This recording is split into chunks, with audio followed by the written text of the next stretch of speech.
राज हयात part 1। राज हयात। हयात ने जिस घराने में आंख खोली इसे अपनी बका के लिए बेशुमार जतन करना पड़ते थे। इसके बाबा सब्जी का ठेला लगाते थे जिससे दाल दलिया चल रहा था। इसकी माँ हमेशा इसके बाबा से लड़ती रहती थी। गुर्बत कौन सी बीवी बर्दाश्त करती है भला। हयात की माँ पढ़ी लिखी नहीं थी और अमारात से बहुत जल्द मरूब हो जाती थी। वो दूर पार के अपने एक अमीर रिश्तेदार से राब्ते में थी और चाहती थी कि हयात इसके रेडीमेड गारमेंट की फैक्ट्री में काम करे ताकि इनकी गुजर बसर आसानी से हो सके। अमीर अली एक आध बार इनके घर आया भी था और हयात की माँ को कुछ रकम भी देकर गया था।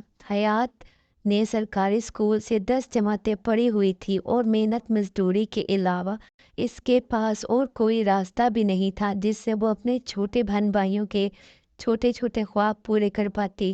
गुर्बत की आंखों में जन्म लेने वाले ख्वाब बहुत जल्द बिखर जाया करते हैं। कुछ गरीब तो ऐसे होते हैं जो ख्वाब देखना तो दूर की बात अपनी आंखें बंद करने से भी डरते हैं।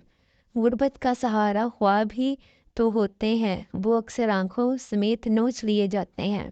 हयात की खास बात इसकी पुरकशिश आंखें थी जिसमें इसने ख्वाब अगर सजाए थे तो वो इसके बहन भाइयों की खुशियों के थे। यही ख्वाब इसे अमीर अली की फैक्ट्री में ले गए। हयात की माँ बहुत खुश थी। इंसान कितना जल्दबाज है ना, खुश भी बहुत जल्दी हो जाता है और मायूस होने में भी देर नहीं लगाता। खुश तो अमीर अली भी बहुत था कि इसकी कज़न इसकी फैक्ट्री में काम करने आ गई थी। हयात इसकी खसूसी तवज्जो का मरकज़ थी। वो इसे वक्तन फ़क्तन अपने दफ्तर में बुला लेता और बातें करने लगता। अमीर अली ने एक माहिर शिकारी की तरह अपने शिकार की कमज़ोरी का पता चला लिया था। वो इसके बहन भाइयों के लिए हमदर्दी का इजहार करता और हर माह कुछ मखसूस रकम इनके लिए तनख्वाह के अलावा हयात की हथेली पर रख देता था। अमीर अली आहिस्ता आहिस्ता हयात का एतमाद जीत रहा था। एतबार इंसानों पर ही किया जाता है, लेकिन अगर इंसान ही अंदर से दरिंदा सिफ्त हो तो ये एतबार किसी वक्त भी ऐसा महलक बार कर देता है कि अपने शिकार को जिंदा लाश बना कर ही दम लेता है। अंधा एतबार कभी मत करना, ये सवाए नाक की तरह होता है, क्या खबर कब जाग जाए। अमीर अली मौके की तलाश में था। इसने हयात को एक दिन ऑफिस में बुलाया और कहने लगा, हयात एक बात करूं। हयात अमीर अली के दिल से इज्जत करती थी। आखिर वो इसके ख़ानदान के लिए एक निजात दहिंदा साबित हुआ था। हयात बोली, जी सर ज़रूर।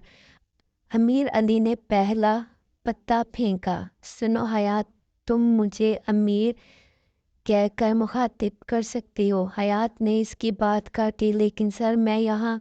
अमीर अली इसे अपनी बात मुकम्मल ना करने दी। लेकिन कुछ नहीं हयात, तुम मेरी कज़न हो। मैं चाहता हूँ तुम्हें तुम्हारा हक मिले। तुम यहाँ मेरे साथ बैठो मेरे दफ्तर में। ये आप क्या कह रहे हैं सर? कहा आप और कहाँ हम। और आप ये सब मुझे क्यों कह रहे हैं? मैंने कभी ऐसा नहीं सोचा। कैसे सोच सकती हूँ? मुझे हमारी औकात का पता है। मैं ऐसे ख्वाब नहीं देखती जिसकी कोई ताबीर ही ना हो।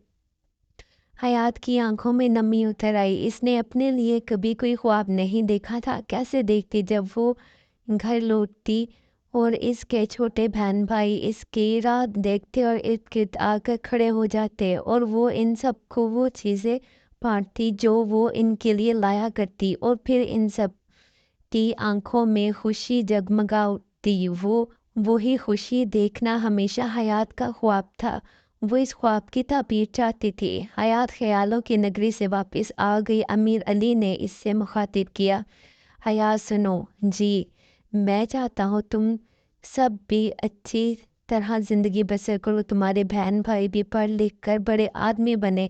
तुम्हारे बाबा का इलाज भी अच्छे से होता रहे, वो दोबारा से अपने पाँव पर खड़े हो सकें। हयात के बाबा पर फौलिज गिरा था और वो चलने फिरने और बोलने से कासिर थे। इनकी आमदनी का जरिया इनका ठेला था जो बिक गया था। हयात सिसकने लगी। अमीर अली ने इसका हाथ थाम लिया। हयात को सुकून सा महसूस हुआ। वो खामोश हो गई। लम्स भी कितनी बड़ी आजमाइश है। जो जानते हैं वो इससे हमेशा दूर रहते हैं। लम्स सिर्फ अपनों के लिए होता है। आह, हम अपनों को भी जब इस से महरूम कर देते हैं तो फिर वो इसे बाहर तलाश करते हैं, और जब हकीकत का अदराक होता है तो बहुत देर हो चुकी होती है। हकीकत भी यही है कि हयात ने हमेशा अपनों को मोहब्बत दी, लेकिन वो हमेशा प्यासी रही।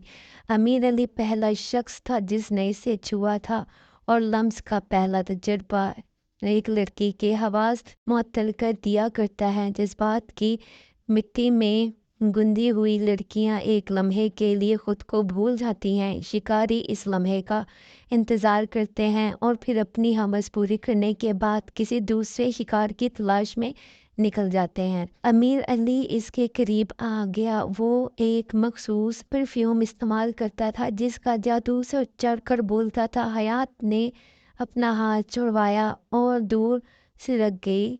इसे ये सब अच्छा नहीं लग रहा था। वो वहाँ से दूर चले जाना चाहती थी। एक अनजाना सा खौफ इसके अंदर तक उतर गया था। वो मज़ाहमत करने लगी। अमीर अली इसकी कैफियत भांप कर अपनी ऑफिस की कुर्सी पर जाकर बैठ गया। वो हयात के नॉर्मल होने का इंतज़ार करने लगा। हयात जज्बात के समंदर में डूबी हुई थी। इसे कुछ खबर नहीं थी कि वो इस तूफान से कैसे बाहर निकले। लम्स क़यामत ढा रहा था। हम मर्द कितनी तमीनगी के साथ मासूम रूहों के साथ अपना गंदा खेल खेलते चले जाते हैं। अमीर अली ने इसे प्यार भरी आवाज़ में पुकारा, हयात मेरी तरफ देखो। हयात ने कोई जवाब न दिया। वो अभी तक नहीं संभली थी। आखिरकार इसने सर उठाए बगैर कहा, मैं जाऊं सर। अमीर अली ने कुछ सोचा और बोला, हयात मुझे गलत मत समझना। मैं तो सिर्फ ये चाहता हूँ कि हम एक बंधन में बन जाएं। मैं तुमसे शादी करना चाहता हूँ। हयात कपकपा उठी। अमीर अली कह रहा था, मुझे कोई जल्दी नहीं। तुम अच्छी तरह सोच लो। अपनी माँ से ज़रूर मशवरा कर लेना, फिर जवाब देना। हयात बन गली की राही बन गई। हयात कदरे ताखिर से घर पहुंची। इसकी मफलूज पापा की आंखें दरवाजे की तरफ लगी थी। हयात को देखकर इन्होंने अपनी आंखें बंद कर ली। इसकी अम्मा घर के कामकाज में मसरूफ़ थी। इसके छोटे बहन भाई इसके इर्द गिर्द इकट्ठे हो गए, लेकिन इसको खाली हाथ देखकर खेल कूद में मसरूफ़ हो गए। आज हयात खोई खोई सी थी। इसके दिमाग में मुख्तलिफ सोचें गिरदिश कर रही थी। आज पहली बार वो इनके लिए कुछ लाना भूल गई थी।